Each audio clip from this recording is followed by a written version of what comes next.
Mis 3 hijos vinieron a quitarme lo único que tengo. Me llamaron demente, pero no sabían que alguien los estaba grabando desde hacía 3 años.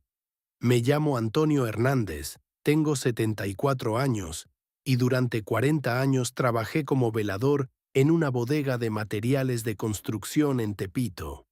Si me escuchas desde algún lugar donde la vida te ha tratado bien, donde tus hijos te llaman cada domingo y te preguntan si necesitas algo, dime, ¿cómo se siente eso? Porque yo ya no lo recuerdo. Ese martes de marzo sonó el teléfono. Era Ricardo, mi hijo mayor.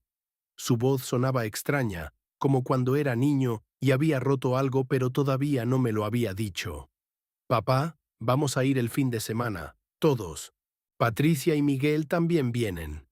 Me quedé con el teléfono en la mano después de que colgara, mirando las paredes de mi departamento de 85 metros cuadrados.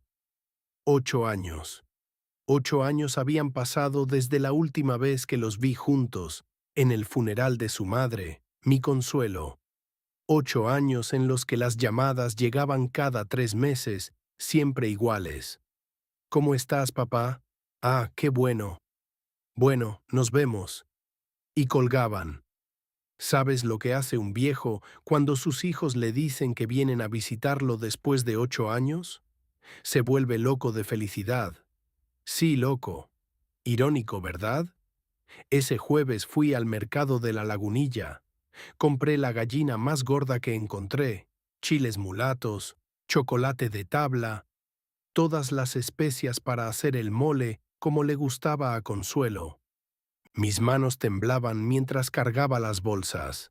No era por la edad, era por la emoción.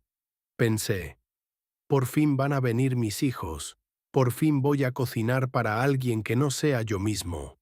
Limpié cada rincón del departamento. Fregué los mosaicos del suelo hasta que brillaron como cuando Consuelo estaba viva. Saqué las fotografías viejas, esas donde Ricardo tenía 10 años y sonreía con los dientes chuecos, donde Patricia usaba trenzas y Miguel cargaba su pelota de fútbol como si fuera un tesoro. Las puse en la mesa de la sala, pensando que tal vez las veríamos juntos, que tal vez recordaríamos. Compré cerveza Corona, la que le gustaba a Ricardo cuando venía de la universidad. Compré refrescos de tamarindo para Patricia, siempre le encantaron desde chiquita. Para Miguel conseguí chicharrones, de esos que vendían en el puesto de Doña Carmen en la esquina. Pensé en todo, en cada detalle. El viernes por la noche no pude dormir. Me levanté como 5 veces a revisar que la estufa estuviera limpia, que las sillas estuvieran bien acomodadas. Me rasuraé con la navaja vieja de mi papá. Me puse la camisa azul que uso para las ocasiones especiales, la misma que usé cuando nació mi primer nieto, aunque ya hace años que no sé nada de él. El sábado llegaron en un carro rentado. Yo estaba asomado en la ventana como un niño esperando los Reyes Magos. Los vi bajar. Ricardo con su traje de oficina, siempre tan serio. Patricia con esos lentes de sol que parecían carísimos. Miguel con su gorra de los Yankees, igual que cuando se fue a Houston. Abrí la puerta antes de que tocaran. «Hijos míos», les dije, y abrí los brazos. El abrazo fue raro, frío, como cuando abrazas a alguien que no quiere que lo abraces. Ricardo olía a loción cara, Patricia a perfume francés, Miguel a chicle de menta. Ya no olían a mis hijos, olían a extraños. «Hola, papá», dijeron casi al mismo tiempo, como si lo hubieran ensayado. Los hice pasar. Les ofrecí las cervezas, los refrescos, los chicharrones. Ricardo tomó la cerveza, pero apenas la probó. Patricia rechazó el refresco, diciendo que ya no tomaba azúcar. Miguel ni siquiera volteó a ver los chicharrones. «¿Tienen hambre?» Hice mole, como le gustaba a su mamá. «No, papá, no vinimos a comer», me dijo Ricardo. Ahí debí haberlo sabido. Cuando un hijo te dice que no viene a comer a casa de su papá, es que viene a otra cosa. Y esa otra cosa nunca es buena. Se sentaron en la sala, los tres juntos en el sofá, como si fueran una delegación. Yo me senté en mi silla, la misma donde me siento todas las tardes a ver las noticias y a acordarme de cuando esta casa tenía voces, risas, llantos, cuando tenía vida. Ricardo sacó una carpeta gruesa con papeles que se veían importantes, oficiales. La puso en la mesita de centro, encima de las fotografías que había puesto con tanto cuidado. Papá, tenemos que hablar. Algo en su tono me heló la sangre. No era la voz de mi hijo. Era la voz de un extraño que venía a cobrarme algo. ¿Hablar de qué, mijo? De la casa, papá, de tu situación. Patricia se aclaró la garganta. Siempre hacía eso cuando estaba nerviosa, desde que era niña. Papá, estamos preocupados por ti. Vives solo, ya tienes 74 años. Estoy bien, les dije. Me levanto todas las mañanas, hago mi desayuno, salgo a comprar el periódico, veo a los vecinos. Eso es exactamente el problema, me interrumpió Miguel. Papá, ¿sabes qué día es hoy? Claro que sabía. Era sábado. Sábado 23 de marzo. Pero ¿por qué me preguntaban eso como si fuera un examen? Sábado. ¿Y qué fecha? 23 de marzo. Se miraron entre ellos, una mirada que no me gustó nada. Papá, dijo Ricardo abriendo la carpeta, mandamos evaluar la casa. Vale 2 millones de pesos. 2 millones de pesos. En ese momento no entendí si era mucho o poco. Para mí, mi departamento no valía dinero. Valía 40 años de levantarme temprano para ir a trabajar. Valía las noches que Consuelo y yo nos quedábamos despiertos cuando los niños tenían fiebre. Valía el primer paso de Patricia en esa sala, la primera palabra de Miguel, los berrinches de Ricardo cuando no quería hacer la tarea. ¿Para qué querían saber cuánto vale? Porque es mucho dinero para ti solo, papá. Son muchas habitaciones, mucho gasto de luz, de agua. Tú no necesitas tanto espacio. Patricia sacó otros papeles de su bolsa. Ya hablamos con un agente inmobiliario. Puede venderse rápido. Con ese dinero puedes rentar un cuartito más chico, más cómodo para ti, y todavía te sobra para vivir tranquilo. ¿Y ustedes qué tienen que ver con mi casa? La pregunta salió más dura de lo que quería, pero ya algo adentro de mí se estaba despertando. Algo que no me gustaba. Ricardo puso una pluma sobre los papeles. Papá, vamos a ser honestos. Últimamente estás confundido. Cuando hablamos por teléfono a veces no recuerdas cosas. Dices que ya hablamos cuando no es cierto. Eso no es verdad. Papá, sí es verdad. El mes pasado me dijiste que habías ido al doctor, pero cuando le hablé al doctor Ramírez, me dijo que no te había visto en 6 meses. Sí fui al doctor. Fui a verlo porque me dolía el pecho. Pero llegué y estaba cerrado. Era domingo, claro que estaba cerrado. Pero sí fui. ¿Por qué tenía que explicarles eso? Miguel se inclinó hacia adelante. Papá, no es tu culpa. Es normal a tu edad. Pero por eso mismo necesitas que alguien se haga cargo de tus cosas. ¿Alguien como quién? Como nosotros, dijo Patricia. Somos tu familia. Familia. Esa palabra sonó vacía en sus labios, como cuando dices una palabra muchas veces seguidas y pierde el significado. Si son mi familia, ¿por qué no han venido en 8 años? Silencio. Un silencio pesado como el aire antes de que llueva. Ricardo suspiró como si yo fuera un niño necio. Papá, vivimos lejos. Tenemos nuestras obligaciones, nuestras familias. Yo también soy su familia. Por eso estamos aquí, dijo Patricia, pero su voz sonaba impaciente. Por eso queremos ayudarte. Ricardo empujó los papeles hacia mí. Nada más tienes que firmar aquí, es una carta poder. Nosotros nos encargamos de vender la casa, de buscar dónde vas a vivir, de administrar el dinero. No quiero vender mi casa. Papá, no estás pensando claro. Pienso perfectamente claro, esta es mi casa. Aquí nació Patricia, aquí dieron sus primeros pasos, aquí vivimos con su mamá. Mamá ya murió, papá, me cortó Miguel. Ya no está aquí. Como si yo no lo supiera, como si no fuera yo quien se levanta todas las mañanas en una cama vacía, quien hace café para una sola taza, quien pone el noticiero y no tiene a quien contarle lo que dice el presentador. Lo sé perfectamente que su mamá murió, pero ustedes también se murieron, se fueron y me dejaron aquí solo, y ahora vienen después de 8 años a decirme que venda mi casa. No seas dramático, papá. ¿Dramático? Dramático era que un hombre de 74 años quisiera morir en la casa donde había vivido 40 años. No voy a firmar nada. La cara de Ricardo cambió. Se puso roja como cuando era niño y no se salía con la suya. Papá, no tienes opción. Claro que tengo opción, es mi casa. No si estás demente. Esa palabra cayó como una piedra en agua quieta. Demente. Me quedé viendo a mi hijo mayor, el que había cargado en brazos cuando tuvo paperas, al que le enseñé a andar en bicicleta, el que lloraba en mis brazos cuando los niños de la escuela se burlaban de él. ¿Qué dijiste? Que si no puedes tomar decisiones por ti mismo, nosotros podemos hacerlo por ti, legalmente. Patricia asintió.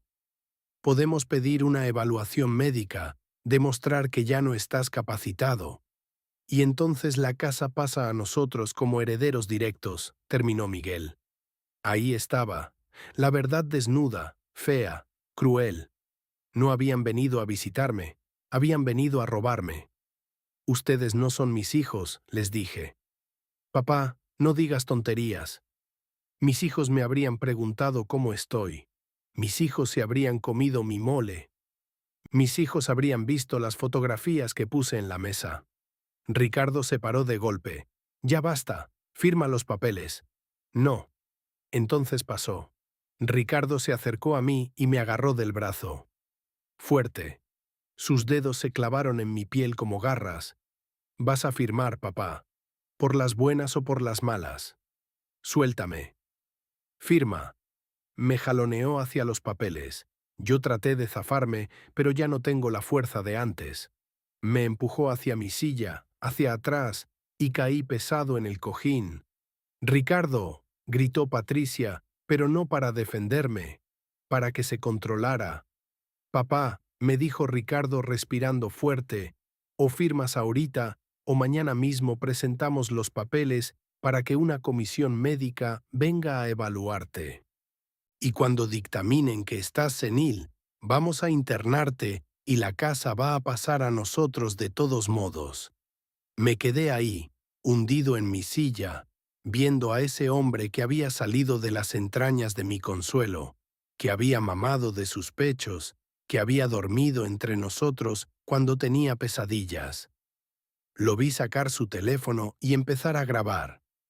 «Díganos su nombre completo», me dijo apuntando el teléfono hacia mí. «¿Qué haces?» «Documentando su estado mental. Diga su nombre. Antonio Hernández Morales». «¿Qué día es hoy?» «Sábado 23 de marzo». «¿En qué año?» Dudé, no porque no supiera, sino porque no entendía por qué me estaba haciendo eso mi propio hijo. «2024». «¿Ve?» Ya dudó, le dijo a la cámara. «¿Cuánto es 7 por 8?» «Miguel, ya párale», murmuró Patricia. «No, que conteste. ¿Cuánto es 7 por 8, papá?» 56. «¿Cuál es la capital de Francia?» «París». ¿Cómo se llamaba su esposa?» «Consuelo Vázquez de Hernández». Miguel bajó el teléfono, molesto porque yo estaba contestando bien. Pero siguió grabando cuando Ricardo volvió a acercarse a mí con los papeles. Última oportunidad, papá. Ya les dije que no. Ricardo aventó la carpeta. Los papeles se desparramaron por el suelo encima de las fotografías de cuando eran niños. Entonces así va a ser. Y en ese momento, justo cuando pensé que ya no tenía a nadie en el mundo, cuando pensé que iba a morir solo y robado por mis propios hijos, se abrió la puerta. Pero antes de contarte quién entró por esa puerta, déjame explicarte algo. Déjame contarte de mi verdadera familia, de la que se fue y de la que llegó cuando ya no esperaba nada. Consuelo murió un martes de noviembre, hace 8 años.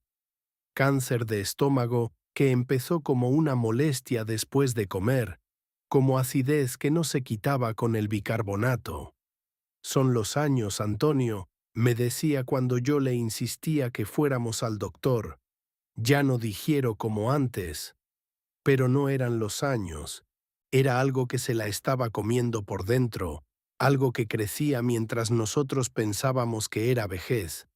Cuando por fin fuimos al Seguro Social, cuando por fin conseguimos la cita después de 3 meses de esperar, ya era tarde. El doctor nos habló con esa voz que usan los médicos cuando saben que no hay nada que hacer. ¿Cuánto tiempo?, le pregunté. 6 meses, tal vez 8 si respondiera bien al tratamiento. ¿El tratamiento? Quimioterapias que costaban lo que yo ganaba en un año de velador. Medicinas que tenían nombres imposibles de pronunciar y precios imposibles de pagar. Le dijimos a los hijos. Ricardo dijo que estaba revisando sus finanzas.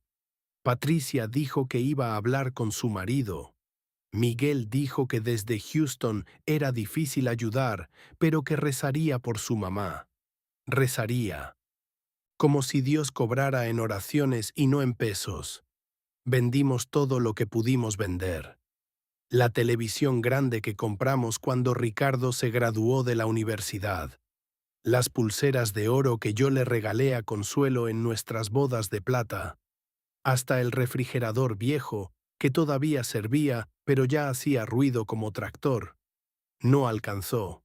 Nunca alcanza cuando lo que necesitas son milagros y lo que tienes son centavos. Consuelo aguantó 9 meses. 9 meses en los que se fue haciendo pequeñita, como una hoja que se seca al sol. Los últimos 2 meses ya no podía levantarse de la cama. Yo le llevaba caldito de pollo, atole de avena, agüitas de hierbas que me recomendaba doña Esperanza de la tienda.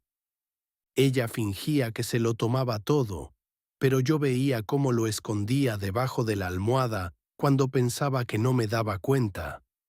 Antonio, me dijo la última noche, cuando ya respiraba como si el aire le costara trabajo, prométeme que no te vas a quedar solo. No digas tonterías, mujer. Tú te vas a aliviar. Prométeme. Se lo prometí. Pero una cosa es prometer y otra cosa es cumplir. ¿Cómo no te quedas solo cuando llevas 40 años compartiendo la cama con alguien y de repente hay puro espacio vacío?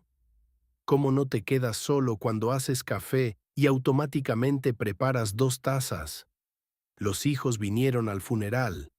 Los 3, elegantes, serios, con flores caras que compraron en una florería de las buenas.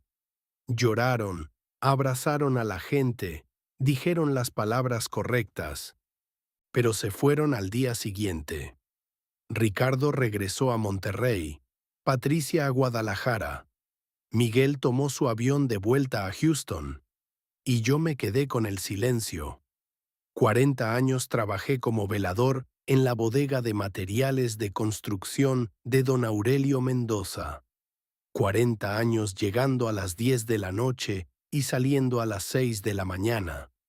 40 años caminando entre pilas de tabique, bultos de cemento, varillas que brillaban como huesos en la oscuridad. ¿Sabes lo que hace un velador durante la noche? Piensa, camina y piensa. Hace sus rondas cada hora. Revisa que estén cerradas las puertas, que las ventanas tengan sus candados, que nadie haya brincado las bardas. Pero entre ronda y ronda se sienta en su silla de plástico y piensa. Yo pensaba en mis hijos, en cuando Ricardo tenía 8 años y me esperaba despierto para contarme de la escuela cuando llegaba de trabajar, en cuando Patricia se enfermaba y yo tenía que quedarme despierto toda la noche poniéndole trapitos húmedos en la frente, en cuando Miguel aprendió a leer y me leía el periódico los domingos en la mañana. ¿En qué momento se volvieron extraños? ¿En qué momento empezaron a hablarme como si fuera un estorbo? Tal vez cuando Ricardo se fue a estudiar la preparatoria a una escuela de ricos, donde aprendió a avergonzarse de tener un papá velador. Tal vez cuando Patricia se casó con el dueño de la cadena de lavados de carros y ya no quiso que sus nuevas amigas supieran de dónde venía. Tal vez cuando Miguel se fue al norte y descubrió que allá podía inventarse una historia nueva, donde su papá no existía. Pero te voy a contar de alguien que sí me recordó que existía. Fue una noche de diciembre, hace 15 años. Una de esas noches de invierno en que el frío se mete hasta los huesos y el viento suena como lamentos. Yo estaba haciendo mi ronda de las 2 de la mañana cuando escuché un ruido raro, como si alguien estuviera rascando cristal. Venía del sótano de la bodega, de una ventanita que daba al callejón de atrás. Me acerqué con la linterna y vi una cara pegada al vidrio. Una cara de niño, flaca, sucia, con los ojos muy abiertos como los de un animal asustado. No podía tener más de 14 años. Tenía la boca partida, sangre seca en la barbilla, la playera rota. Temblaba, pero no sé si de frío o de miedo. Toqué el cristal con los nudillos y él brincó hacia atrás. ¿Qué quieres, chamaco? Me hizo señas de que lo dejara pasar.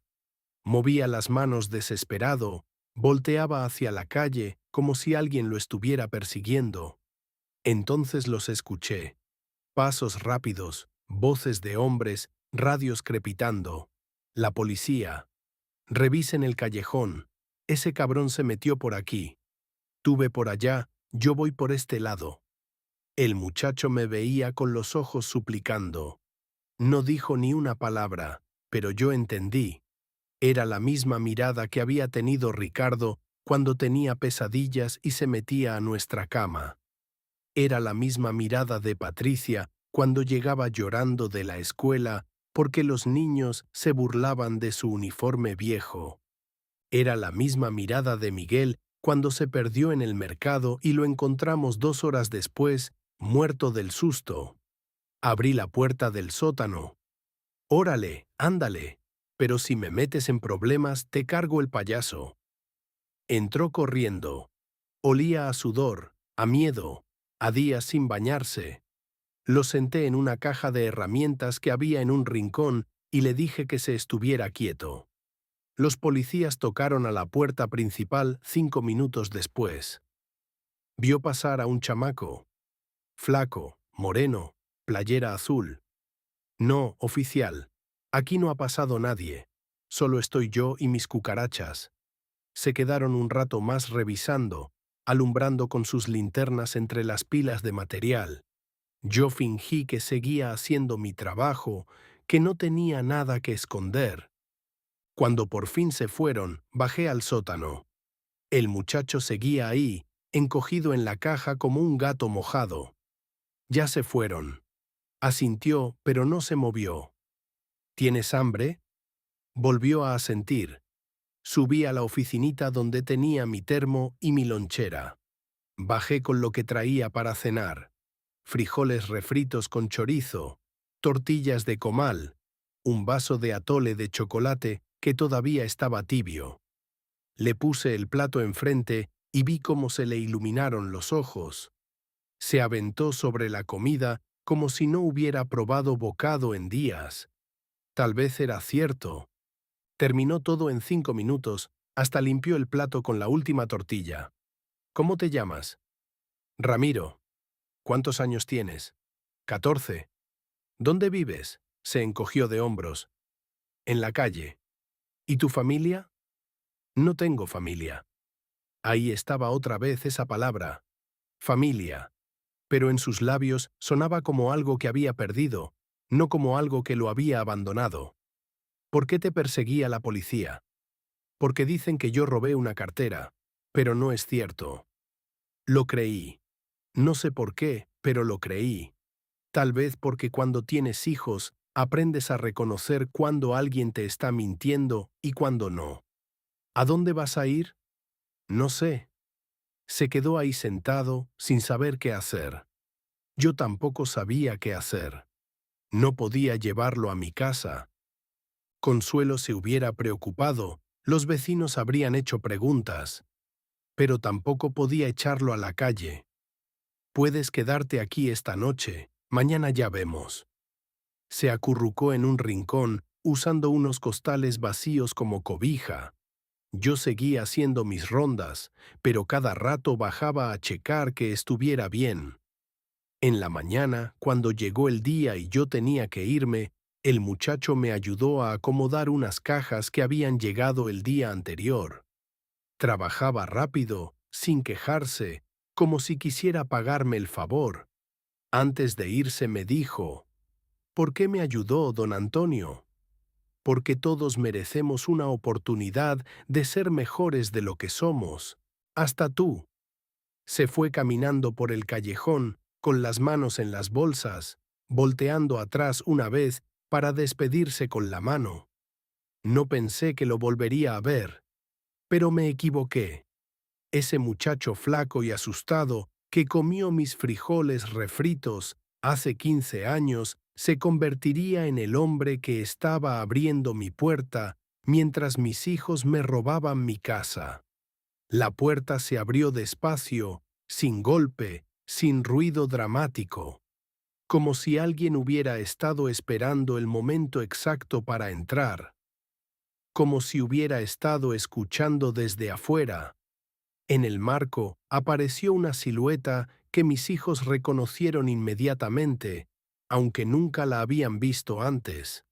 Es que hay presencias que no necesitan presentación. Hay hombres que cargan su historia en la forma de caminar, en la manera de ocupar el espacio, en el silencio que los acompaña.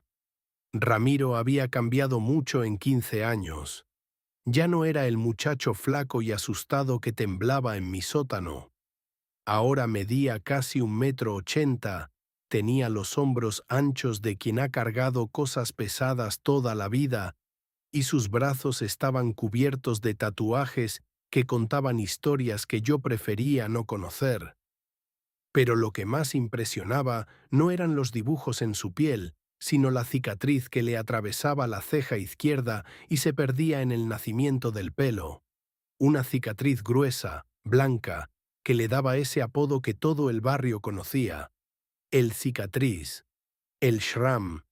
Detrás de él venían dos hombres igual de callados, igual de serios. Uno era bajito y moreno, con las manos llenas de anillos de oro. El otro era güero, con el cuello tatuado y una cadena de plata que le colgaba hasta el pecho. Los tres vestían de negro, como si hubieran venido de un funeral, o como si fueran a uno. Ricardo se puso pálido. Así, de repente, como si alguien le hubiera quitado toda la sangre de la cara con una jeringa. La carpeta con los papeles se le resbaló de las manos y cayó al suelo con un ruido seco. Patricia se aferró a su bolsa como si fuera un salvavidas, como si dentro tuviera algo que pudiera protegerla. Sus lentes oscuros se le resbalaron por la nariz del susto y por primera vez en años vi sus ojos. Estaban llenos de miedo. Miguel, que seguía grabando con su teléfono, se quedó con el aparato en alto por unos segundos, como si su cerebro no procesara lo que estaba viendo. Después el teléfono se le escurrió de las manos como si fuera jabón mojado. Cayó sobre el sillón y rebotó hasta el suelo, donde siguió grabando el techo. «Buenas tardes», dijo Ramiro con esa voz que había desarrollado con los años. Una voz grave, rasposa, que sonaba como papel de lija sobre madera. Espero que no estemos interrumpiendo nada importante. Nadie contestó. Mis hijos se quedaron como estatuas de sal, como si moverse fuera a hacer que pasara algo terrible. Ramiro caminó hacia el centro de la sala sin prisa, como si fuera su casa y no la mía. Sus dos acompañantes se quedaron junto a la puerta, sin cerrarla, pero tampoco dejándola completamente abierta. Era un mensaje silencioso. Podían irse si querían, pero tenían que pasar por ellos. Don Antonio, me dijo Ramiro, y por primera vez en toda la tarde, alguien me habló con respeto, con cariño verdadero. ¿Está usted bien? Asentí. No podía hablar. No sabía si era de alivio, de sorpresa o de una mezcla de emociones que no tenía nombre. ¿Estos son sus hijos? Volví a asentir. Ramiro los miró uno por uno, despacio, como si los estuviera estudiando, como si estuviera memorizando sus caras para después. Mucho gusto, les dijo, pero no extendió la mano para saludar. He oído mucho de ustedes. Ricardo carraspeó, tratando de recuperar la compostura. Nosotros no sabíamos que don Antonio tenía visitas. ¿Visitas? Ramiro sonrió, pero no era una sonrisa alegre. Era el tipo de sonrisa que pone la gente cuando sabe algo que tú no sabes. No, joven, yo no soy visita. Yo soy familia. Patricia encontró su voz, aunque le salió temblorosa. No entiendo. Nosotros somos su familia, sus únicos hijos. Ah, sí, los hijos que no han venido en 8 años. El silencio que siguió era tan pesado que se podía cortar con cuchillo. Ramiro caminó hacia la ventana y miró hacia afuera, como si estuviera checando algo. 8 años es mucho tiempo. En 8 años pasan muchas cosas. ¿Verdad, don Antonio? No esperó mi respuesta. Sacó un teléfono de su bolsillo. No era un teléfono común y corriente, sino uno de esos aparatos modernos, de pantalla grande, que parecen computadoras chiquitas. En 8 años uno aprende a cuidar a las personas que importan. Uno aprende a estar pendiente, a proteger. Tocó la pantalla varias veces como si estuviera buscando algo específico. Por ejemplo, hace 3 años don Antonio se enfermó de pulmonía. Estuvo 5 días en el hospital. ¿Sabían eso? Mis hijos se miraron entre ellos. Claro que no sabían. Porque no habían llamado en 3 meses. Cuando salió del hospital, yo pensé, don Antonio vive solo, es un hombre mayor, el barrio está cada vez más peligroso. Sería una lástima que le pasara algo y nadie se diera cuenta. Ramiro siguió tocando su teléfono. Así que instalé algunas cámaras, para cuidarlo, para estar seguro de que estaba bien. Ricardo se paró del sillón. Eso es ilegal. No puede instalar cámaras sin permiso. ¿Ilegal? Ramiro lo miró con esos ojos que habían visto cosas que mi hijo ni se imaginaba. ¿Sabe que es ilegal, joven Ricardo Hernández, contador público de Monterrey, Nuevo León? Abusar de un anciano, coacción, amenazas, intento de fraude. ¿Cómo sabía el nombre completo de Ricardo, dónde trabajaba, dónde vivía? Pero lo sabía. Se notaba. Yo no estoy abusando de nadie, dijo Ricardo, pero su voz ya no sonaba segura. No, claro que no. Ramiro sonrió otra vez. Usted nada más vino a empujar a su papá de 74 años hasta su silla, a decirle que está demente, a amenazarlo con internarlo si no le firma su casa. Eso no es abuso. Eso es... ¿Cómo le dicen ustedes los estudiados? ¿Gestión patrimonial? Patricia se aclaró la garganta. Nosotros no vinimos a hacer daño. Vinimos a ayudar. Ah, sí, a ayudar. Ramiro volteó la pantalla de su teléfono hacia nosotros.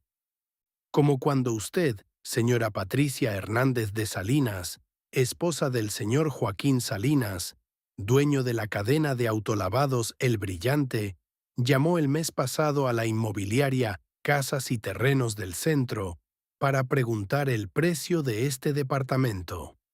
Patricia abrió la boca, pero no salió ningún sonido. O como cuando usted, joven Miguel Hernández, residente de Houston, Texas, trabajador de la empresa de construcción Lone Star Buildings, buscó en Internet cómo declarar demente a un familiar en México el 16 de febrero de este año. Miguel se puso rojo como jitomate. Usted no puede saber eso. ¿No puedo? Ramiro siguió tocando su teléfono. O como cuando usted, contador Ricardo, vino aquí el 8 de noviembre del año pasado, supuestamente a revisar las tuberías, pero en realidad a tomarle fotos a los documentos de propiedad que don Antonio guarda en el cajón de su cómoda. Ricardo negó con la cabeza. «Eso no es cierto». «¿No es cierto?» Ramiro le dio vuelta al teléfono y puso un video. En la pantalla se veía mi recámara vista desde arriba. Se veía a Ricardo abriendo el cajón de mi cómoda, sacando mis papeles, fotografiándolos con su celular. Se veía la fecha en una esquina. 8 de noviembre, 2023. Esto tampoco es cierto, supongo. Puso otro video. Esta vez se veía la sala de mi casa, el mismo lugar donde estábamos sentados. En el video aparecía Ricardo otra vez, pero esta vez hablando por teléfono. Sí, ya revisé todo. La escritura está a su nombre, no hay deudas, no hay hipoteca. Vale fácil 2 millones. Sí, Patricia, ya sé que necesitas el dinero para expandir el negocio de Joaquín. Sí, Miguel, ya sé que quieres comprarte tu casa en Houston, pero tenemos que hacerlo bien. Si lo presionamos mucho, se va a poner necio. Tenemos que hacerlo parecer que es por su bien, que está perdiendo la cabeza. El video siguió reproduciendo la conversación completa. Ricardo hablando con sus hermanos, planeando cómo quitarme mi casa, hablando de mí como si fuera un estorbo, un problema que resolver. Cuando terminó el video, el silencio era total. Solo se escuchaban los coches pasando en la calle y el ruido de la televisión de los vecinos de al lado. ¿Quieren que siga?, preguntó Ramiro. Tengo 3 años de material, llamadas telefónicas, mensajes de texto, videos de todas las veces que vinieron a visitarlo cuando don Antonio no estaba. Es increíble la tecnología de ahora. Las cámaras graban audio también. Patricia se paró del sillón. Nosotros nos vamos. No, dijo Ramiro sin alzar la voz, pero con una firmeza que hizo que Patricia se volviera a sentar. Todavía no terminamos de platicar. Caminó hacia la mesita de centro donde estaban esparcidos todos los papeles que Ricardo había tirado. Los juntó despacio, ordenándolos como si tuviera todo el tiempo del mundo. Estos documentos, por ejemplo, carta poder, contrato de compraventa, solicitud de evaluación psiquiátrica. Todo muy legal, todo muy bien planeado. Les mostró los papeles. Lo que no sabían es que don Antonio y yo fuimos al notario hace 2 meses. ¿Verdad, don Antonio? Me miró esperando confirmación. Yo asentí, aunque la verdad es que casi se me había olvidado. Ramiro me había convencido de hacer un testamento, de poner las cosas en orden. Para que no tenga problemas después, me había dicho. El departamento ahora está bajo un fideicomiso. Don Antonio tiene derecho de vivir aquí hasta el día que se muere. Después pasa a formar parte de una fundación que ayuda a muchachos de la calle. Ricardo se paró otra vez, esta vez más agresivo. Eso no puede ser válido. Mi papá no está en condiciones de tomar ese tipo de decisiones. ¿No está en condiciones? Ramiro sacó otro papel de su bolsillo. Este es un certificado médico del doctor Ramírez, fechado hace un mes. Dice que don Antonio está perfectamente cuerdo, que no muestra signos de demencia ni de deterioro cognitivo. El mismo doctor que ustedes pensaban usar para declararlo demente. Miguel se acercó a su hermano. Esto es una extorsión. ¿Extorsión? Ramiro se rió. Era una risa sin alegría, sin humor. Joven, si yo quisiera extorsionarlos, ya estarían pagando. Esto es educación. Les estoy enseñando cómo funciona la vida real. Se guardó el teléfono y los papeles. La vida real funciona así. Don Antonio me salvó la vida cuando yo era un chamaco. Me dio de comer cuando tenía hambre. Me dio una oportunidad cuando nadie más la daba. Ahora yo le devuelvo el favor. Caminó hacia mis hijos, que se habían juntado como pollitos asustados. Ustedes son sus hijos de sangre. Eso no lo puedo cambiar. Pero durante 8 años se olvidaron de que existía. Durante 8 años yo he estado aquí, cuidándolo, asegurándome de que esté bien. Se detuvo frente a Ricardo. ¿Sabe cuántas veces don Antonio ha estado enfermo estos 8 años? ¿Cuántas veces lo he llevado al doctor? ¿Cuántas veces he comprado sus medicinas? ¿Cuántas veces me he sentado con él a platicar cuando se sentía solo? Ricardo no contestó. 0 veces usted, 0 veces ella, 0 veces él. Señaló a cada uno mientras hablaba. Pero ahora que saben que el departamento vale 2 millones de pesos, ahora sí se acordaron de que tienen papá. Patricia empezó a llorar. No eran lágrimas de tristeza, eran lágrimas de rabia, de frustración. No es justo, es nuestro papá, es nuestra herencia. ¿Su herencia? Ramiro la miró con desprecio. La herencia se gana. Se gana cuidando, visitando, preguntando cómo está. Se gana con amor, no con abandono. Miguel se acercó a la puerta. Nos vamos. Esto no se va a quedar así. Vamos a hablar con un abogado. Perfecto, dijo Ramiro. Hablen con quien quieran. Pero si se les ocurre volver a molestar a don Antonio, si se les ocurre intentar cualquier cosa legal o ilegal contra él, estos videos van a llegar a la Fiscalía General de Justicia. Y créanme, el maltrato a adultos mayores es un delito que se persigue de oficio. Los 3 se dirigieron hacia la puerta. No me dijeron adiós. No me voltearon a ver. No dijeron que lo sentían. Antes de salir, Ramiro les gritó. Y otra cosa. Si alguien pregunta qué pasó aquí hoy, van a decir que vinieron a visitar a su papá, que platicaron muy bonito y que se fueron contentos. ¿Entendido? Ricardo asintió sin voltear. Cuando se fueron, Ramiro cerró la puerta con llave. Sus 2 acompañantes se relajaron por primera vez desde que habían llegado. El bajito se sentó en el sillón donde había estado Patricia. El güero se fue a la cocina y regresó con un vaso de agua. Ramiro se acercó a mí y me puso la mano en el hombro. ¿Está bien, don Antonio? Asentí, pero sentía como si hubiera corrido un maratón. El corazón me latía muy rápido. ¿Necesita algo? ¿Sus pastillas para la presión? Estoy bien, mijo, estoy bien. Me quedé viendo hacia la puerta por donde se habían ido mis hijos. Hijos que habían venido a robarme, que me habían empujado, que me habían llamado demente. Ramiro, le dije. ¿Sí, don? Gracias. Sonrió. Esta vez sí era una sonrisa verdadera. No me las dé, don Antonio. Usted hizo lo mismo por mí hace 15 años. Se quedó un rato más hasta que se fue haciendo de noche.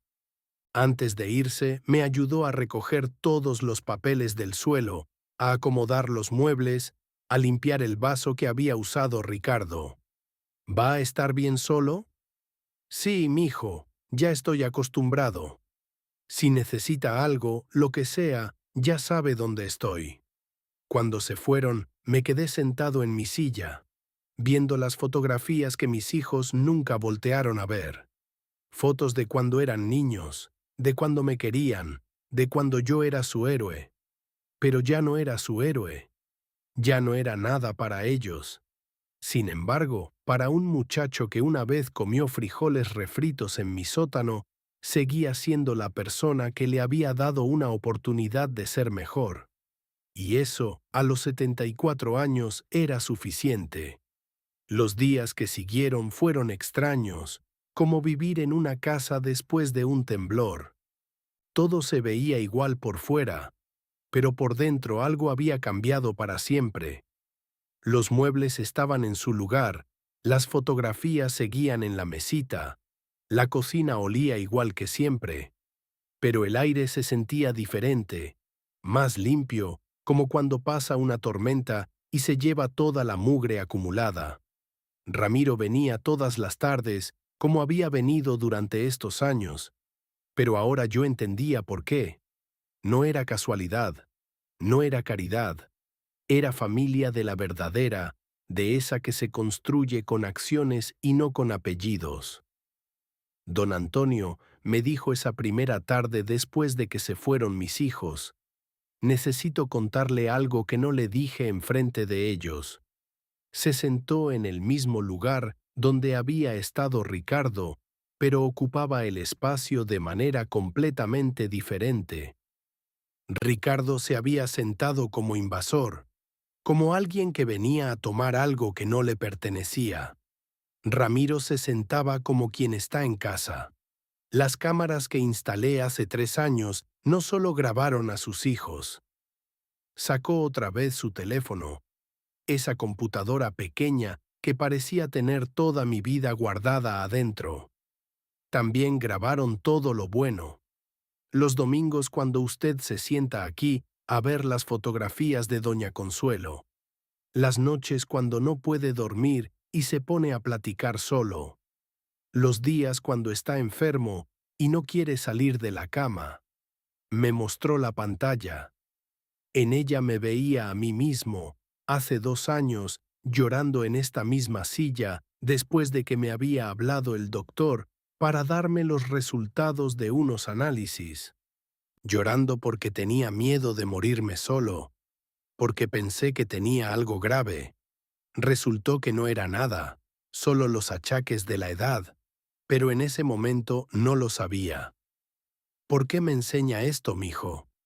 Porque quiero que sepa que lo que hicieron sus hijos no fue solo robarle su casa, fue robarle su dignidad. Y eso, para mí, es imperdonable. Tocó otra vez la pantalla. Mire esto. Era un video de hace 6 meses. Yo estaba en la cocina, preparando la comida, y hablaba solo como hacen los viejos cuando ya no tienen con quién platicar. Ojalá vengan mis hijos para Navidad, me escuché decir mientras revolvía los frijoles en la olla. Ya compré el pavo, ya tengo todo para el ponche. Ojalá vengan. No vinieron esa Navidad, ni a la anterior, ni a la anterior. Don Antonio, yo tengo grabadas 115 conversaciones telefónicas entre sus hijos en los últimos 2 años, todas planeando cómo quitarle la casa, todas hablando de usted como si fuera un estorbo, como si fuera un mueble viejo que hay que tirar. Se guardó el teléfono y me miró directo a los ojos. Pero no se preocupe, ellos no van a volver, se lo aseguro. ¿Cómo puede estar tan seguro? Porque les voy a explicar muy claramente cuál es su situación legal. Al día siguiente, Ramiro llegó con un señor que no conocía. Un hombre mayor, de traje gris, con una carpeta de piel bajo el brazo y lentes que se le resbalaban por la nariz. Parecía abogado, pero abogado de los buenos, de esos que cobran caro. Don Antonio, le presento al licenciado Mendoza. Él es quien redactó el testamento que firmamos hace 2 meses. El licenciado me saludó de mano y se sentó en la mesa de mi comedor, la misma donde Consuelo y yo desayunábamos todos los días durante 40 años. Señor Hernández, vengo a explicarle exactamente qué es lo que firmó usted, porque me da la impresión de que no lo tiene muy claro. Tenía razón. Cuando Ramiro me llevó al notario, Yo firmé papeles sin leer mucho, confiando en él como había confiado en tan poca gente en mi vida. Lo que usted firmó se llama fideicomiso testamentario con usufructo vitalicio. ¿Sabe qué significa eso? Negué con la cabeza. Significa que usted puede vivir en esta casa hasta el día que se muere. Puede usar todo, puede hacer lo que quiera con el departamento, puede hasta rentarlo si quiere, pero ya no puede venderlo. ¿Entonces ya no es mía? Sí es suya para todos los efectos prácticos, pero cuando usted muera, no pasa a sus herederos directos. Pasa a la Fundación Segunda Oportunidad, que ayuda a muchachos de la calle. El licenciado sacó unos papeles de su carpeta. Esta fundación la creó el joven Ramiro hace 5 años. Ya han ayudado a 43 muchachos a salir de las drogas, a estudiar, a conseguir trabajo. La casa de usted va a servir para seguir ayudando a más muchachos. Me quedé callado. Era mucha información. Pero lo más importante, siguió el licenciado, es que este fideicomiso no se puede romper. No importa que vengan sus hijos con abogados, con doctores que digan que usted está demente, con jueces. No se puede romper. Está blindado. Ramiro se acercó a la mesa. Don Antonio, ¿se acuerda de lo que me dijo aquella noche cuando me ayudó? Me dijo que todo mundo merece una oportunidad de ser mejor. Me acuerdo. Pues su casa va a seguir dando oportunidades cuando usted ya no esté. Va a seguir salvando muchachos como me salvó a mí. El licenciado guardó sus papeles. Hay una cosa más. Sus hijos no lo saben, pero yo les mandé una carta certificada ayer. Les explico cuál es la situación legal y les advierto que cualquier intento de molestar a usted va a tener consecuencias penales. ¿Qué tipo de consecuencias? Maltrato a persona de la tercera edad, coacción, amenazas, intento de fraude. Pueden ir de 2 a 8 años de cárcel. Y con los videos que tiene el joven Ramiro, es un caso ganado. Cuando se fue el licenciado, Ramiro se quedó conmigo a cenar.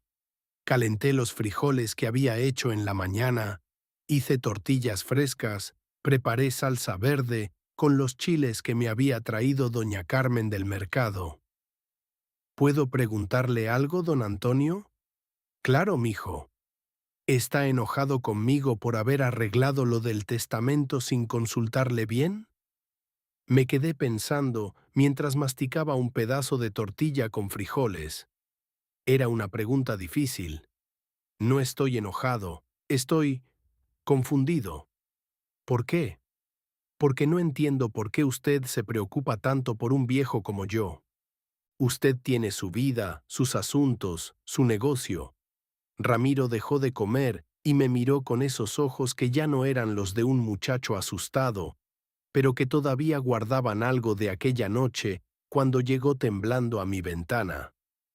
Don Antonio, ¿usted sabe cómo me decían en la calle antes de que lo conociera? No. El fantasma. Me decían así porque nadie se acordaba de mí. Yo podía estar ahí parado y la gente pasaba como si no existiera. Era invisible. Era nadie. Tomó un trago de agua. La noche que usted me ayudó, cuando me dio de comer sus frijoles, por primera vez en mi vida alguien me vio. No como un estorbo, no como un problema, no como algo que había que quitar de en medio. Me vio como persona. Cualquiera hubiera hecho lo mismo. No, don Antonio, cualquiera no. Esa misma noche había tocado en otras 5 puertas.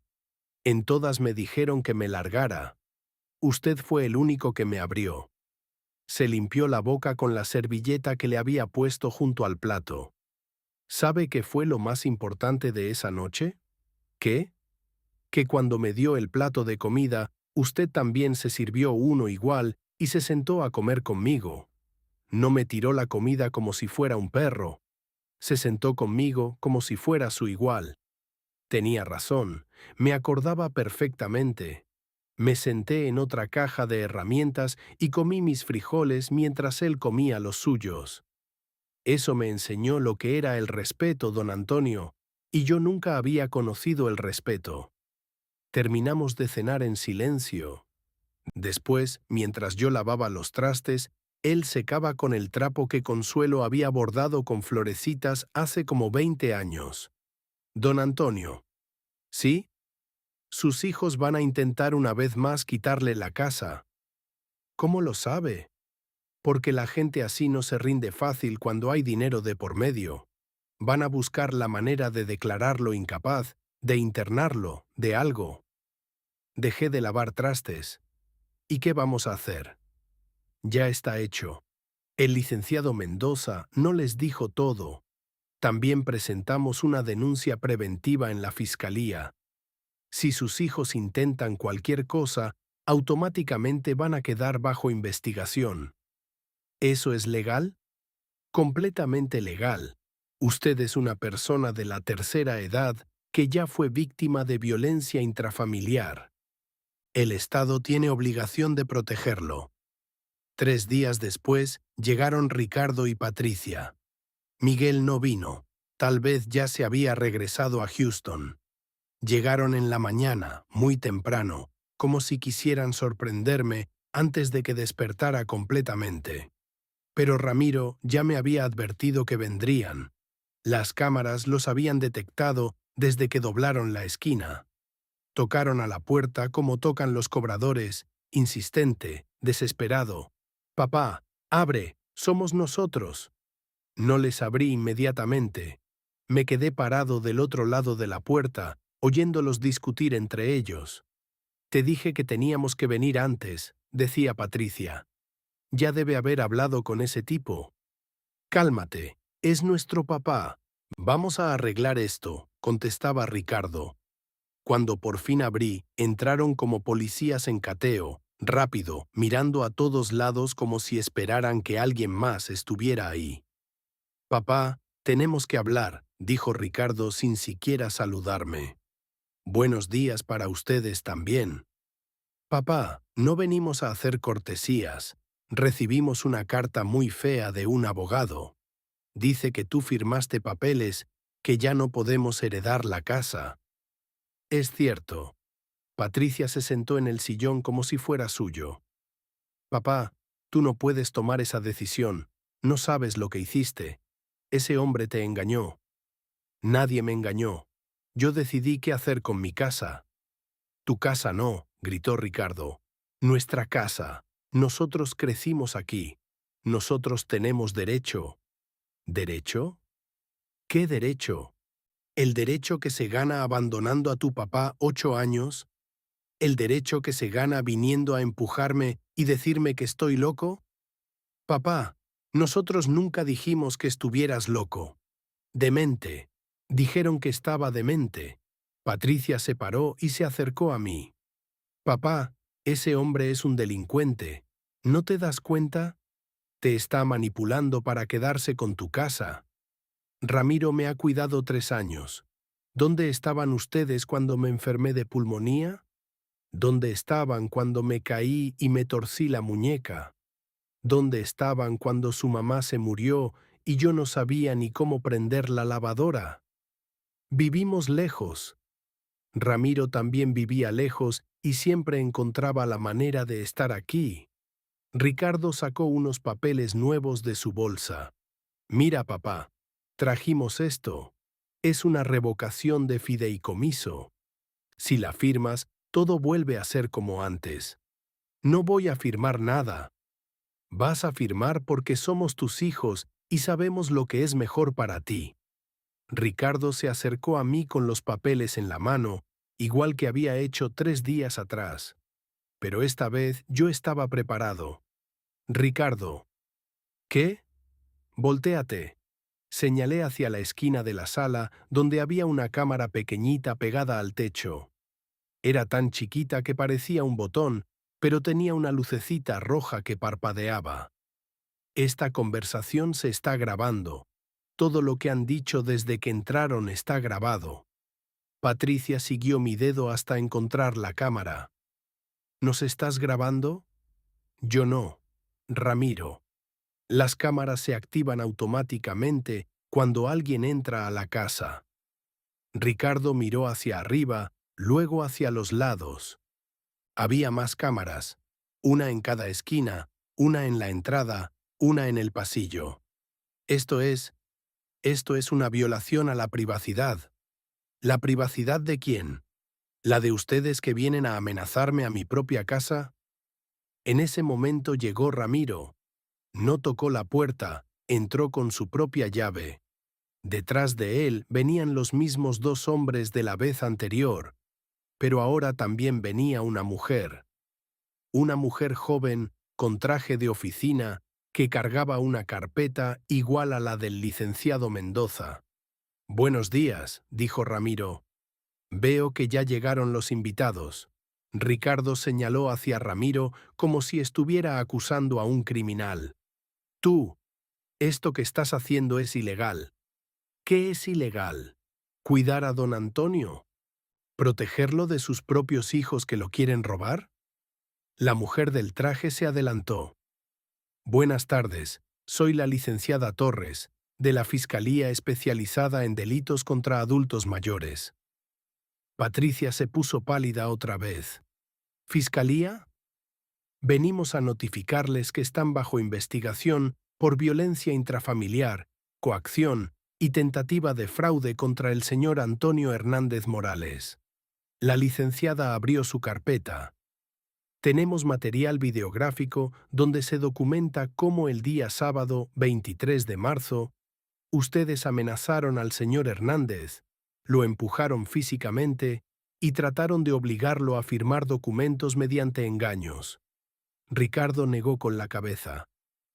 «Eso no fue así. Nosotros estamos preocupados por nuestro papá. Él ya no está bien de sus facultades». «¿No está bien?» La licenciada sacó más papeles. «Tenemos aquí evaluaciones psicológicas y médicas recientes. El señor Hernández está perfectamente cuerdo. Lo que no está bien es que sus hijos lo abandonen 8 años y después vengan a despojarlo de su patrimonio». Patricia empezó a llorar otra vez. «Él es nuestro papá. Tienen derecho a visitarlo, a cuidarlo, a demostrarle amor. No tienen derecho a robarlo». Ramiro se acercó a mis hijos. «Pero les voy a dar una oportunidad. La misma oportunidad que don Antonio me dio a mí hace 15 años. ¿Qué oportunidad? Se van de aquí ahora mismo. No vuelven a molestar a don Antonio. No intentan nada legal, nada ilegal, nada. Y nosotros no procedemos con la denuncia penal. ¿Y si no aceptamos? Entonces mañana están citados en la fiscalía. Y con todo el material que tenemos, van a estar en la cárcel antes de que termine la semana». Ricardo miró a Patricia. Patricia miró a Ricardo. Los dos se veían como niños perdidos en el mercado, buscando a alguien que los ayudara. «No es justo», dijo Patricia. «Es nuestro papá». «Sí», dijo Ramiro. «Es su papá, y por eso deberían estar cuidándolo, no robándolo». La licenciada cerró su carpeta. «Tienen 30 segundos para decidir». Patricia fue la primera en caminar hacia la puerta. Ricardo la siguió, pero antes de salir se volteó hacia mí. «Papá, si cambias de opinión». «No voy a cambiar de opinión. Ese hombre no es tu familia». Lo miré fijamente, a mi hijo mayor, al que había cargado en brazos cuando nació, al que había enseñado a caminar, al que había pagado la escuela trabajando dobles turnos. «Tienes razón, Ricardo. Ramiro no es mi familia de sangre, pero es mi familia de corazón, y esa es la que importa». Se fueron sin despedirse. Otra vez. Subieron a su carro rentado y se fueron, y yo supe que era la última vez que los veía. La licenciada se quedó un rato más, explicándome mis derechos, dándome números telefónicos por si necesitaba ayuda, asegurándose de que entendiera que tenía toda la protección de la ley. Cuando se fue, Ramiro y yo nos quedamos solos. ¿Cómo se siente, don Antonio? Libre. Y era cierto. Por primera vez en años me sentía libre. Libre del miedo de que vinieran a quitarme mi casa. Libre de la culpa de tener hijos que no me querían. Libre de fingir que tenía una familia, cuando lo que tenía era gente que compartía mi sangre, pero no mi vida. Don Antonio. ¿Sí, mijo? Quiero que sepa que usted nunca va a estar solo. Mientras yo esté vivo, usted va a tener familia. Me abrazó. Un abrazo verdadero, de esos que se sienten hasta en el alma. El abrazo que mis hijos nunca me dieron cuando vinieron a visitarme. Esa noche, después de que se fue Ramiro, me senté en mi silla a ver las fotografías. Pero por primera vez en 8 años no me puse triste viendo las caras de mis hijos cuando eran pequeños. Me puse agradecido. Agradecido de haber aprendido que la familia verdadera no se hereda, se construye, se gana, se cuida. A los 74 años por fin tenía la familia que merecía. Han pasado 2 meses desde que mis hijos se fueron por última vez. 2 meses de una tranquilidad que había olvidado que existía. El silencio de mi casa ya no suena a abandono, suena a paz. Es raro cómo puede cambiar el mismo silencio dependiendo de lo que llevas en el corazón. Todas las tardes, a las 6 en punto, Ramiro toca a mi puerta.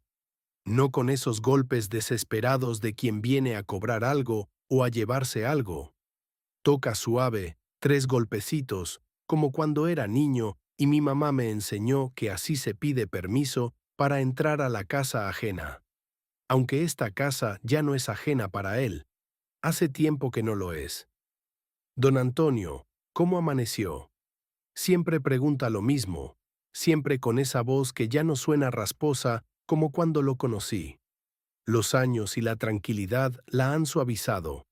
Ahora suena como la voz de un hijo que se preocupa por su papá, un hijo verdadero. Esta tarde llegó cargando la bolsa del mercado como siempre. El pan dulce de la panadería de Don Chema, la leche fresca de la tienda de Doña Rosa, algunas verduras para que yo cocine algo decente. A veces trae flores para poner en el florero donde Consuelo siempre tenía sus claveles. Son gestos pequeños, pero los gestos pequeños son los que construyen la vida real. ¿Quiere que bajemos al sótano, don Antonio? Así me pregunta cuando quiere platicar de cosas importantes. El sótano de mi casa no es gran cosa. 4 paredes de concreto, una bombilla que cuelga del techo y mis herramientas viejas guardadas en cajas de cartón. Pero para nosotros es sagrado. Es el lugar donde empezó nuestra verdadera familia. Bajamos las escaleras despacio porque mis rodillas ya no son las mismas de cuando tenía 50 años. Ramiro siempre camina detrás de mí, con la mano extendida por si me tropiezo. Nunca me ha tenido que cargar, pero saber que está ahí me da seguridad. Se sentó en la misma caja de herramientas donde se sentó aquella noche hace 15 años. La misma caja donde comió mis frijoles refritos como si fuera el primer plato de comida que había probado en su vida. Que tal vez lo era. El primer plato de comida que alguien le dio con amor, no con lástima. Don Antonio, ¿se acuerda exactamente de lo que me dijo esa noche? Claro que me acuerdo. Repítamelo. Es un ritual que tenemos.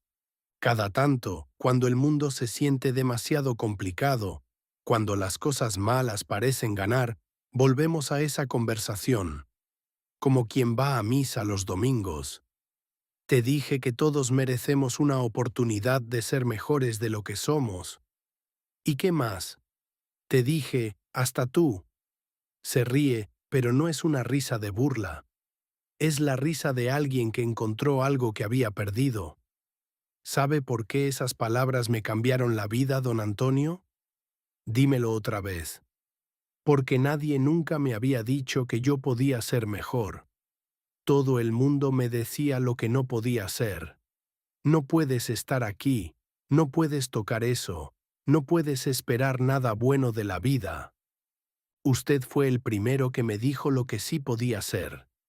Se quedó callado un momento, viendo las cajas de herramientas como si pudiera ver el pasado guardado ahí adentro. Pero lo más importante no fueron sus palabras, don Antonio. Lo más importante fue ese plato de frijoles. ¿Los frijoles? Sí, los frijoles. Porque cuando me los sirvió, no me los aventó como se les avienta comida a los perros. Se sentó conmigo y comió del mismo guiso. Me trató como su igual. Tiene razón. Esa noche yo también tenía hambre, así que me serví mi plato y nos sentamos a comer juntos, ahí en el sótano, como dos personas normales compartiendo la cena. Ahí aprendí lo que era el respeto, don Antonio. Y cuando uno aprende el respeto, aprende a respetarse a sí mismo. Ramiro se paró de la caja y caminó hacia la esquina donde tengo guardadas las herramientas de carpintería que ya no uso.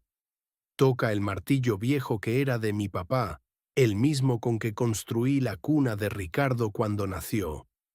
¿Sabe qué hice al día siguiente de esa noche? ¿Qué hiciste? Fui al río que está detrás del mercado de Sonora. Me bañé con agua helada, me tallé con una piedra hasta sacarme toda la mugre. Me peiné con los dedos. Quería estar limpio porque usted me había tratado como persona limpia. ¿Y después? Después busqué trabajo. Trabajo de verdad, no pidiendo limosna, no robando. Encontré a un señor que vendía periódicos en el metro y le pedí chamba. Me dijo que no, que yo no me veía confiable. Pero yo me acordé de sus palabras. Todos merecemos una oportunidad de ser mejores. Así que le rogué hasta que me dio una oportunidad. Ramiro regresó a sentarse en su caja. Vendí periódicos 2 años, después aprendí a lavar carros. Después conseguí trabajo en una tlapalería. Después abrí mi propia tlapalería. Después abrí 3 tlapalerías más. ¿Y los tatuajes? ¿Y la cicatriz? Se toca la cicatriz que le atraviesa la ceja, esa que le da el apodo que todo el barrio conoce. Los tatuajes me los hice cuando era joven y pendejo, cuando creía que para que te respetaran tenías que dar miedo. La cicatriz me la hice defendiendo a un chamaco en una pelea. Un chamaco como yo era antes, flaco y asustado. ¿Lo ayudaste? Lo ayudé, y después lo llevé a trabajar a una de mis tlapalerias. Se llama Daniel. Ahora es el encargado de la sucursal de doctores. Ahí estaba otra vez. El ciclo. Ramiro ayudando a alguien más como yo lo había ayudado a él. Como una cadena de favores que no se rompe nunca. Don Antonio, hay algo que nunca le he dicho. ¿Qué cosa, mijo? Cuando usted me dijo que yo podía ser mejor, no me lo creí completamente. Pensé que era puro cuento, que usted nomás estaba siendo amable. Entonces, ¿por qué cambiaste? Por los frijoles. ¿Otra vez los frijoles? Sí, don Antonio, porque cuando alguien comparte su comida contigo, cuando se sienta a comer lo mismo que tú estás comiendo, es que te ve como familia. Y yo nunca había tenido familia. Se le quiebra un poco la voz cuando dice esto. A Ramiro, que le dicen el cicatriz, que todo el barrio ve pasar con respeto y un poquito de miedo, se le quiebra la voz cuando habla de familia. ¿Sabe cuál fue el momento exacto en que decidí cambiar mi vida? Dime. Cuando usted terminó de comer y lavó mi plato junto con el suyo. No me dijo, lava tu plato. No me lo aventó para que yo me las arreglara. Lavó mi plato como si fuera de la familia. Sí me acuerdo. Lavé los 2 platos en el lavadero del sótano. Los sequé con el trapo que tenía ahí. Los guardé en la caja donde tengo las cosas de limpieza. Ahí supe que existía gente buena en el mundo. Y si existía gente buena, tal vez yo también podía ser bueno. Y lo fuiste, mijo. Lo fuiste. Gracias a usted. No, Ramiro. Gracias a ti. Yo nada más te di un plato de comida. Tú fuiste el que decidió cambiar. Se quedó pensativo un rato, viendo la bombilla que cuelga del techo y que necesita que la cambie desde hace meses. Don Antonio, ¿puedo preguntarle algo? Lo que quieras. ¿Se arrepiente de lo que les pasó con sus hijos? Es una pregunta difícil. Una pregunta que me he hecho todas las noches desde que se fueron. No me arrepiento de haberlos corrido. Me arrepiento de no haber sabido criarlos mejor. Usted los crió bien. Yo los vi en las fotografías de cuando eran chicos. Se veían felices. Sí estaban felices, hasta que crecieron y se dieron cuenta de que su papá era nada más un velador pobre de Tepito. Ese fue su error, don Antonio, no el suyo. Ramiro se para otra vez y camina hacia las escaleras, pero no para subir, sino para apoyarse en el barandal, como hace cuando quiere decir algo importante. ¿Sabe cuál es la diferencia entre ellos y yo? ¿Cuál? Que ellos nacieron con familia y la desperdiciaron. Yo no nací con familia, pero la construí. Tiene razón, mis hijos crecieron con papá y mamá, con casa propia, con comida caliente todos los días, con ropa limpia, con zapatos nuevos cada año para la escuela. Crecieron con amor, aunque tal vez no supieron reconocerlo. Ramiro creció en la calle, comiendo de la basura, durmiendo donde se pudiera, sin nadie que se preocupara si amanecía vivo o muerto. Pero cuando encontró amor, lo cuidó como si fuera el tesoro más importante del mundo. Don Antonio. ¿Sí? ¿Sabe qué es lo que más me gusta de venir a visitarlo? ¿Qué? Que cuando llego aquí, usted nunca me pregunta en qué trabajo, cuánto dinero tengo, si ya me casé, si ya tuve hijos. Me pregunta cómo estoy, cómo me siento, si necesito algo. Es cierto. Cuando Ramiro llega, yo le pregunto las mismas cosas que les preguntaba a mis hijos cuando eran chicos y llegaban de la escuela. Pero mis hijos se cansaron de esas preguntas. Les parecían preguntas de viejo chismoso. Ramiro todavía las recibe como lo que son. Preguntas de alguien que se preocupa. Es que eres mi familia, mijo. Y usted es la mía, don Antonio. Subimos del sótano cuando ya se estaba oscureciendo. Ramiro me ayudó a preparar la cena. Quesadillas con el queso que había traído del mercado, frijoles refritos de los que quedaron del día anterior, salsa verde que hice en la mañana con chiles de mi planta del patio. Mientras comíamos, me contó de la tlapalería, de los trabajadores que tiene, de Daniel, el muchacho que ayudó y que ahora es como su hermano menor. Me contó que está pensando en abrir otra sucursal, en Iztapalapa esta vez, para darle trabajo a más gente del barrio. Don Antonio, ¿usted cree que sus hijos van a regresar algún día? No lo sé. Tal vez cuando yo me muera, vengan a ver si quedó algo que puedan llevarse. ¿Y cómo se siente con eso? Me quedé pensando mientras masticaba mi quesadilla. ¿Cómo me sentía? Durante 8 años me sentí triste, abandonado, como si fuera yo el que había hecho algo malo. Ahora me siento diferente. Me siento en paz. ¿En paz? Sí, mijo. En paz porque ya entendí algo que me tardé 74 años en entender. ¿Qué cosa? Que la familia no es la sangre, la familia es la mesa. Ramiro me miró sin entender. Explíqueme eso, don Antonio. La sangre es nomás biología, Ramiro. Es casualidad. Tú no escoges de dónde naces, no escoges a tus papás, no escoges a tus hermanos. Eso te toca, como te toca el color de ojos o la estatura. ¿Y la mesa? La mesa sí la escoges. La mesa es sentarte a comer con alguien porque quieres estar ahí. Es preguntarle cómo le fue en el día. Es compartir el mismo pan, la misma sal. Es lavar los platos juntos después de cenar. Ramiro asintió despacio, como cuando uno entiende algo que siempre supo, pero nunca había podido explicar. La mesa es esto, mijo. Tú y yo cenando quesadillas un martes por la noche, sin prisa, platicando de la vida. Eso es familia. ¿Y sus hijos nunca se sentaron a la mesa? Se sentaron cuando eran chicos, cuando no tenían opción. Pero cuando crecieron, cuando pudieron escoger, escogieron otras mesas. Mesas más elegantes, con gente más importante, con comida más cara. Pero se perdieron lo más importante. ¿Qué? Se perdieron a usted, don Antonio. Y ahí estaba la verdad, simple y dura como todas las verdades importantes. Mis hijos se perdieron a su papá.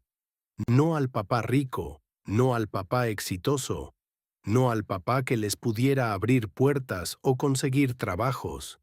Se perdieron al papá que los quería, al papá que estaba orgulloso de ellos, al papá que hubiera hecho cualquier cosa por verlos felices. ¿Sabe qué pienso, don Antonio? ¿Qué piensas? Que ellos perdieron mucho más que usted. ¿Por qué? Porque usted perdió 3 hijos que ya no lo querían. Pero ellos perdieron un papá que todavía los quería. Se me llenaron los ojos de lágrimas. No de tristeza, sino de algo más complicado. Una mezcla de dolor por lo que perdí y gratitud por lo que encontré. Ramiro. Sí, don, tú eres el mejor hijo que he tenido. Y usted es el único papá que he tenido. Terminamos de cenar cuando ya había oscurecido completamente. Ramiro me ayudó a lavar los trastes, a guardar las cosas en su lugar, a barrer las migajas de la mesa. Después se sentó conmigo en la sala a ver el noticiero, como hacemos todas las noches. Don Antonio, hay algo más que quiero decirle. Dime, cuando usted se muera, mijo, no hables de eso. No, déjeme decirlo. Cuando usted se muera, yo voy a seguir viniendo aquí todas las tardes. Voy a venir a platicarle cómo me fue en el día, a contarle de la tlapalería, de los muchachos que estoy ayudando. Voy a venir a comer frijoles refritos y a acordarme de usted. ¿Y si viene tu esposa a reclamar? ¿Cuál esposa? Yo no me he casado. ¿Por qué? Porque todavía no encuentro a una mujer que entienda que tengo que venir a cenar con mi papá todas las tardes. Nos reímos los dos. Era una risa buena, de esa que sale del estómago y llena toda la casa. Algún día la vas a encontrar, mijo. Y cuando la encuentres, la traes acá para que la conozca. Se lo prometo. Cuando se fue esa noche, yo me quedé sentado en mi silla viendo las fotografías, pero ya no las veía con tristeza, las veía con entendimiento. En esas fotos estaban mis hijos de sangre, los que salieron de las entrañas de Consuelo, los que cargué cuando eran bebés, los que enseñé a caminar. Estaban ahí sonriendo, abrazándome, cuando todavía me querían o cuando todavía sabían quererme. Pero ya no eran mi familia.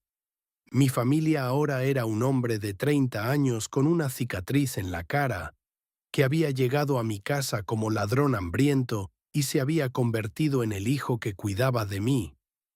Mi familia era alguien que recordaba el sabor de mis frijoles refritos después de 15 años. Alguien que lavaba mis platos después de cenar. Alguien que preguntaba por mi salud todos los días. Alguien que instaló cámaras en mi casa para protegerme, no para vigilarme. Mi familia era alguien que entendió que la familia verdadera se construye con pequeños actos de amor repetidos todos los días durante años. A los 74 años, por fin sabía lo que era tener un hijo de verdad. No un hijo de sangre, sino un hijo de corazón. Un hijo que eligió quererme y que eligió quedarse. Un hijo que aprendió lo que era la familia en un sótano, comiendo frijoles refritos, cuando alguien le dijo que merecía una oportunidad de ser mejor. Y resultó que no solo fue mejor, resultó que fue el mejor.